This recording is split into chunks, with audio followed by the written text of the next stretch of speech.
Don't forget to check out and grab your copy of our 2 newly released books, Football: A Love Story and What Did Football Teach Me? These books feature over 100 stories from current and former coaches, players, executives, and entertainers from across the football landscape, describing what got them involved in the game, what they love about it, and what life lessons the game taught them. You can find your copy or order your copy from our website at footballgameplan.com/books.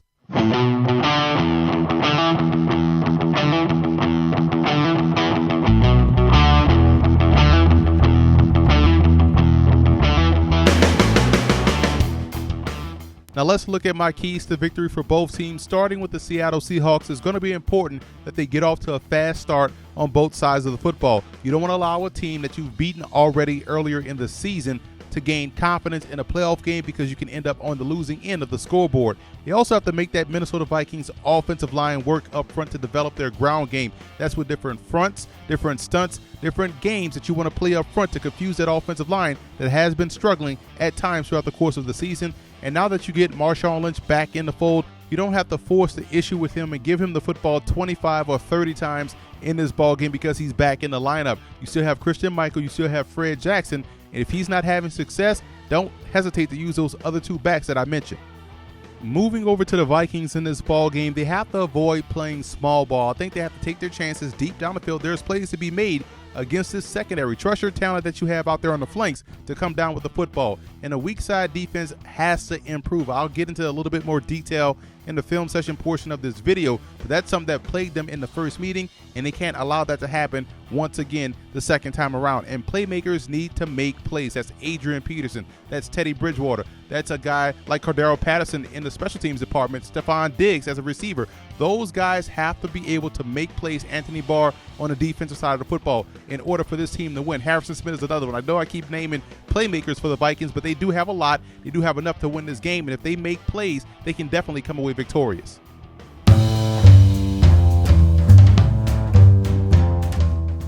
Big fan of the Seahawks running game, and they faced this Vikings defense before. And the one thing I like about what they do offensively is how they're able to put their offensive linemen on the move. And I'm going to show you how they can do that again versus Minnesota. What we're talking about here is running the football away from the numbers, or running toward where you have the advantage, which would be 1, 2, 3, 1, 2, 3. So you have 3 on 3 plus the back, and you could perhaps pull another guy and get him over on the edge as well. So now you have a 4 on 3 situation. I think Seattle can do a great job in moving offensive linemen versus Minnesota. So what you want to have happen, because you have a mobile quarterback in Russell Wilson, you're going to keep this backside defender at bay. You don't have to block him. So that allows the weak side tackle to get this guy cut. If he can get that defensive tackle cut, that's the key to the play, because it frees up this guard to then pull around, which is what we're going to do. We're going to pull him around. His job is to find first threat, whether that's a corner or a safety. And now what we're doing with the rest of the offensive linemen, we're going to have the guard in the center combo this nose tackle, work up to the backer. We're going to have this play side tackle. His job is a simple combo block with the tight end. We're going to have the 2 guys in this cluster, or this tight bunt set, so to speak. Work up, get the backer. He's going to take either first or second option, which could be the safety or the corner. Let's give him the corner. Leading around to get this guy here. We're going to open up, reverse out, hand the football off to the tailback. He's following the pulling guard around and hopefully run into daylight. He can cut it up here, or he can bounce it out outside. Whichever way, the back has the option to do what he wants to do. And this is just one simple play that you can utilize if you're Seattle to get an offensive lineman out on a perimeter, using Russell Wilson's athleticism to keep one guy at base. So now you have an even greater advantage as far as numbers are concerned. And if you want to work a pass out of this, you just bootleg him out. Now you have, obviously, your corner, you're back on a one-man route on here. This guy's going to go away, and Russell Wilson can make this guy miss if he's one-on-one in space. So that's just going above and beyond, but just a simple getting more numbers on one side than what they're able to defend, by also comboing and cutting off that backside defender, with that scrape defender, which would be the backer. I think this is one way Seattle can help themselves out in a running game the second time around versus the Minnesota Vikings. In the second matchup against Seattle, it's going to be important for Minnesota to do a better job of getting pressure on Russell Wilson. I'm going to show you how they can do that by showing a pre-snap cover 2 look, but really dropping into cover 1 man free. I'm going to show you what we're talking about here. say cover one because we're manning up on the corners. But these guys are going to play off a little bit, bail, and just sit and wait, try to take away the quick pass. But they're essentially manned up one-on-one on these outside receivers. And what you want yourself to do is get speed pressure. Speed pressure versus a speed guy is important because if they're in a run and chase situation, you want someone that has the athleticism, which Minnesota has, to be able to chase this quarterback down and get him on the ground for a loss, or better yet, getting off the field. So what we're doing up front, we're going to have this backer. He's going to wait. He's going to let this defensive end rush upfield. He's going to loop around and take this strong side B gap. So you want to get that speed pressure inside, but you also have a guy that can run with Russell Wilson on the outside, on the strong side. Going to have this defensive tackle crash in strong side A gap. I'm going to take this defensive tackle here, push him in weak side A gap. We're going to have this defensive end get a hold of that offensive tackle as we allow this backer speed pressure getting on Russell Wilson weak side. And he's going to drop back into the zone. Going to drop this backer into the zone here. We're going to walk this safety up, and he's going to replace this backer that vacated right there in the zone. So you can essentially combo cover this tight end right there, banjo cover they like to call it, dropping him back deep. But this is one way you can get speed pressure against Russell Wilson by sending both outside linebackers. And if they're able to contain him this time around, I think they have a great chance in winning the ball game.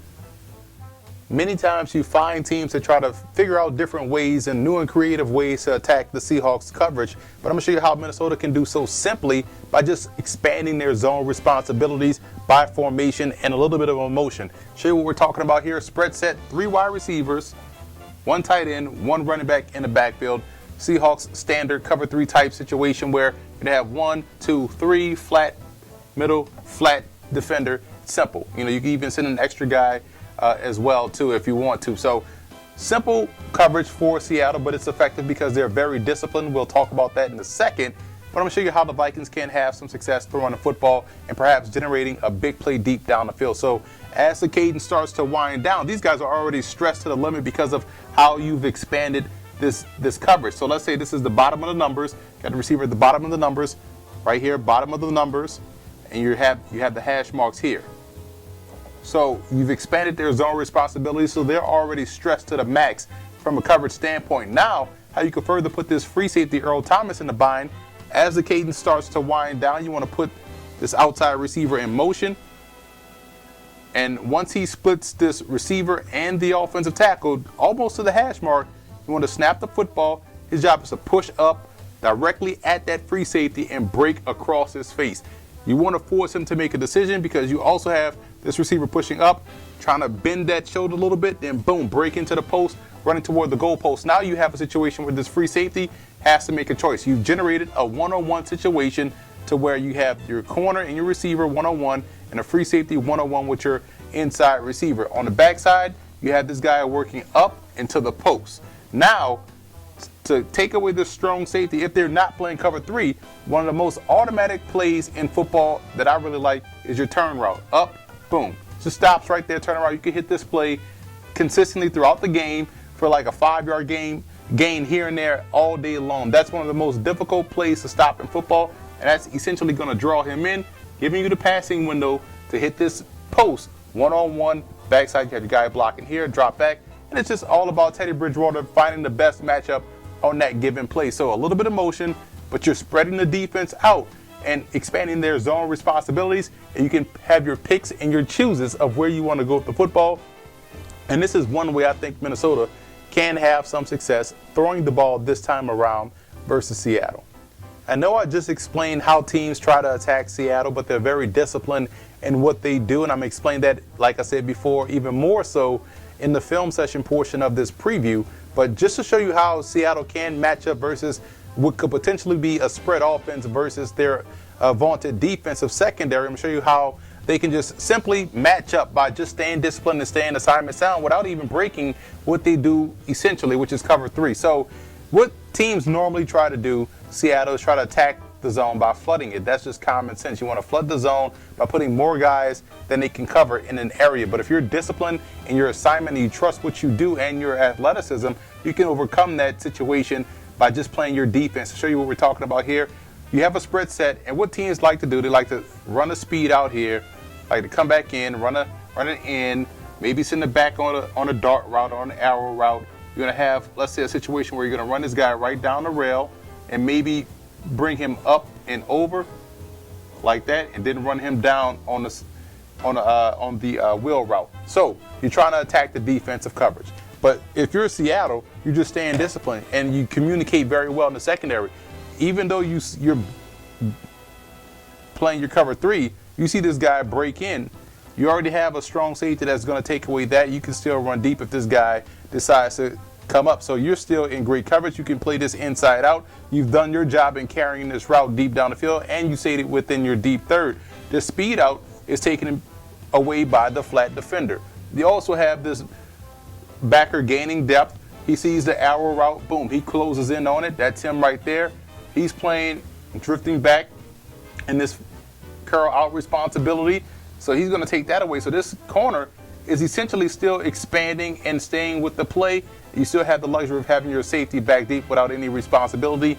Right now, again, deep third, and you're well protected underneath. And you also have a whole defender right there with the safety. So it's all about communicating. They do a great job in staying disciplined in their drops. They don't get surprised by movement or motions or any type of games that other teams try to play. They stay very disciplined in their coverages. And if they can do the same thing versus Minnesota, they can come away victorious once again.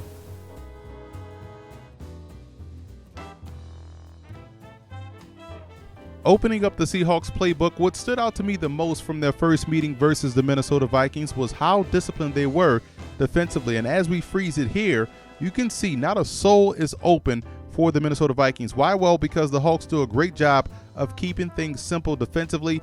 Everyone knows their assignments, and therefore they can execute at a high level. Rarely do you see coverage bust at the second and third levels for Seattle, and until Bridgewater crosses the line of scrimmage, do you see them vacate responsibility, because they put a lot of responsibility on the defensive line's ability to apply pressure, which they are able to do. Now look at this 3rd and 9 situation. Understanding both down and distance as well as your abilities to rally up and make a play allows you the luxury of having patience. And even when they saw Teddy Bridgewater step up into the pocket to evade pressure, they didn't panic. They just waited for him to make a throw before they reacted. I think they'll definitely need an encore performance like this the second time around versus the Vikings. In the first meeting versus the Seahawks, the Vikings were constantly burned by Russell Wilson's mobility and escapability, especially on the weak side. Now, they were constantly outnumbered, which led to big gains on this drive alone. I think was a snapshot of the entire game. This time around, you hope the front side will do a better job in setting the edge and not allowing themselves to be reach blocked. If they're able to set the edge and shrink gaps, it'll allow the backside defenders to squeeze and not over pursue, which will then keep them in much better shape to play the read option pull or the naked bootleg off of a zone action. It's important that this happens in this ball game, otherwise they'll see similar results.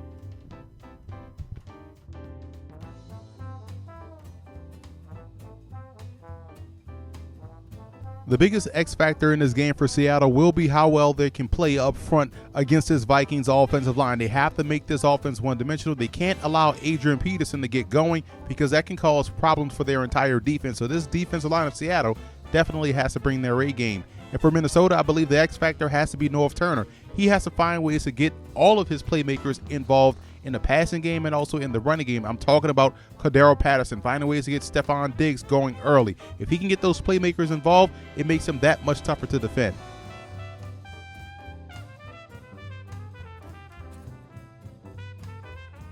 I like Seattle in this ballgame. This team is playing some good football on both sides of the ball. They have a quarterback in Russell Wilson that I think should be the MVP of the entire NFL with how well he's throwing the football. I think all of that considered, they're a much better football team overall than the Minnesota Vikings. This will be a close game. Rematch games are always close, so that's why I think it will come down to a fourth quarter play or two, but I do think the Seahawks will come away victorious. And I also want to give a huge shout out to Seahawk fan forums and Viking fan forums for always showing football game plan support.